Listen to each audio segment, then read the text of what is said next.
أنا أقرأ برواية حفص عن الإمام عاصم الكوفي من طريق أبي محمد بن الصباح من كتاب الشاطبية.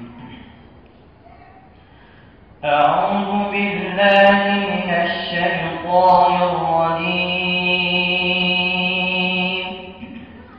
بسم الله الرحمن الرحيم.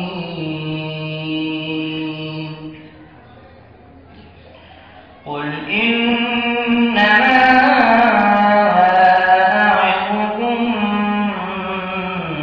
بواحدة أن تقوموا لله مثنى وفرادا ثم تتفكروا ما بصاحبكم من جنة إن هو إلا نذير لكم بين يدي عذاب شديد.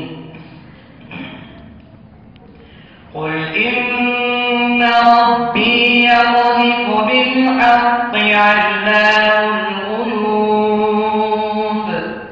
قل جاء الحق وما يبدئ الباطل وما يعيد. قل إن ضللت فإنما أضل على نفسي وإن اهتديت فبما يوحي إلي ربي إنه سميع قريب.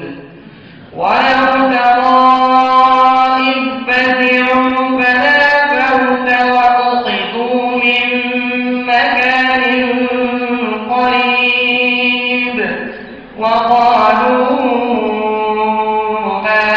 آمنا به وأنى لهم التناوش من مكان بعيد. وقد كفروا به من قبل ويقذفون بالغيب من مكان بعيد. وحيل بينهم وبين ما يشتهون كما فعل بأشياعهم من قبل إنهم كانوا في شك مريب. صدق الله